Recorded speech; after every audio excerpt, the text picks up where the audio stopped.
Hey guys. So most of y'all know I've been doing this homeopathic treatment the last few weeks that has left me feeling just like garbage. And that's been kind of why I've been behind on filming, is I just haven't felt good in my body at all. And so I'm on week 4 out of 10 and it's not getting any better. So I've kind of rethought how I'm going to film for the next few weeks. And I'm going to pick a topic, a theme, and then bring in a couple of skills that relate to that theme and discuss them, and give some like journal type thinking questions at the end. And I'm going to give that to all my clients. And so some weeks will be review, some weeks will be new content. I'll point you in the direction of the workbook pages, and so that we can build together. And if y'all like this perspective, we may keep going in this way. And if you want to start a discourse with each other, we can look into creating something like a Telegram thread or a discourse. But I want to see if y'all are interested in it, if y'all like this format, just kind of get some reviews and feedback over the next few weeks as we go into it. So for today, I wanted to talk about spring. And, I had this realization a couple of weeks ago that, there's so many ways that capitalism has separated us from our knowing as human beings, right? Like the part of us that knows how to survive and interact with our environment and how to live, in peace with the world instead of being taking from it constantly. And spring is really an amazing time of year, right? Because it's this time of rebirth. The trees, the plants have died off in the winter and new starts to grow in the spring. But specifically in American culture, one of the issues we have is that spring is not the time of new for us in our calendar cycle. It's the second half of the school year. And so while historically at this time of year people are initiating new beginnings, for us this is a time of year that tends to be incredibly drained. That last 9 weeks of the school year, most people are stressing and under an exhaust load that is at highest for the year. And so that's just one more way that our system kind of keeps us separated from like how humans are supposed to live. We are supposed to notice the spring, the rebirth, the rejuvenation, the time for new intentions and fresh starts, for taking care, tending of our things that we want to see prosper come fall. If we were talking about crops or plants, this is the time that you build a foundation for having food for the entire year, historically. But also with ourselves, right? That we can take the time right now to lay the foundation for the goals and the person we want to manifest over this year cycle, because this really is the beginning of the year cycle. So today I wanted to talk about dialectics, which comes from mindfulness, and then accumulate positives and maybe some values from emotion regulation. So the way dialectics ties into this is that winter is an ending and spring is a beginning. And a lot of times when that happens in our life, positive things happen with new chapters, right? Think of moving out of your parents' house to go off to college, finishing college and getting your first real job, finishing high school. Usually we are really excited about the things that are new and we look forward to those. But to have something new, we almost always have to let go of something and grieve. And that in and of itself is bittersweet. And bittersweet is a perfect example of a dialectic. Two opposing forces that exist in the same moment. And so I thought a lot about bittersweetness, and I think a lot of modern life is like really trudged in that a lot of times we expect some bad to come along with all the good.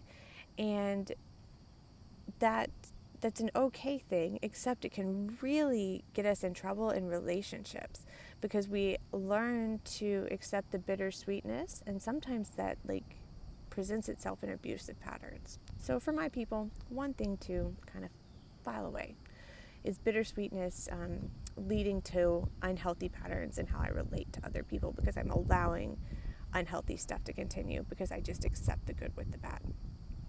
So some other dialectics to think about today: endings and beginnings. But also, how about being hard and being soft? Being independent, but still needing help from other people. How about not intending to hurt somebody, but still having the impact that our actions affect them? Dialectics play a part in all sorts of ways in our life because these opposing forces exist all over. I want to do good, I'm trying my hardest, and I'm still not where I want to be.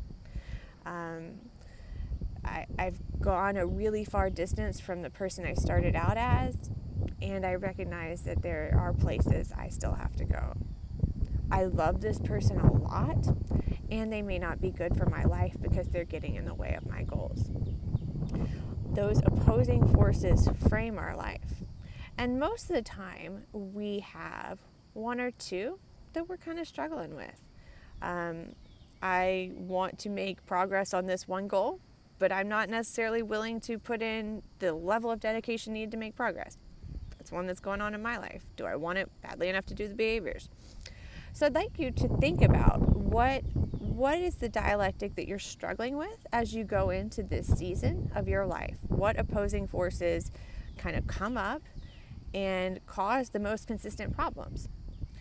And if you could change maybe how you think about that, or how you behave, or the relationship of the two forces in your mind, what would that lead to being different a year from now? If you were to get to where you wanted to be in that next year, if we took this cycle all the way through, and what changes could you start making to get to that place? So along with dialectics, the idea of accumulating positives. Spring is a beautiful time, and I know not all of y'all are in Texas, but some of you are.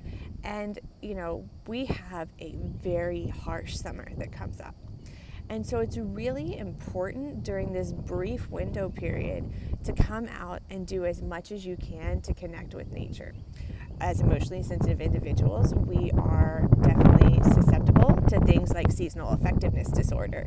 We're really bothered by the time change and the lack of light in the evenings.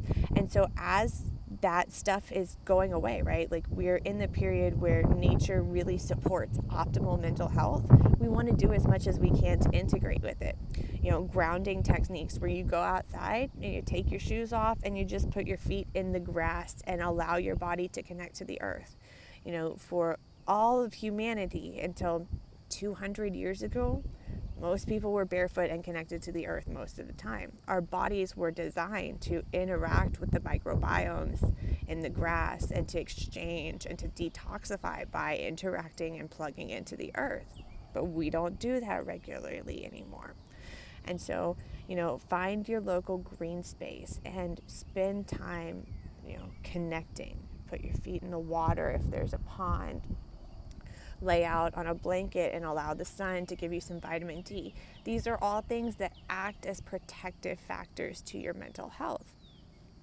And, parks and libraries are great government resources for educational stuff and outdoor activities.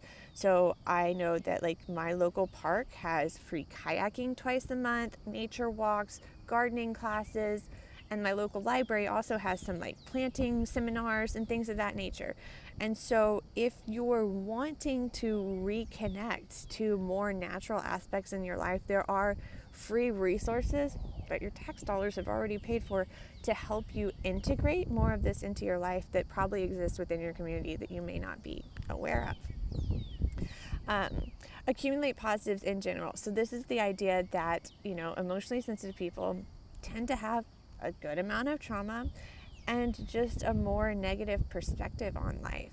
And so the idea is that we want to go out and give ourselves these good memories, these positive experiences, because every positive experience that we intentionally have for ourselves is like putting a deposit into our emotional battery pack.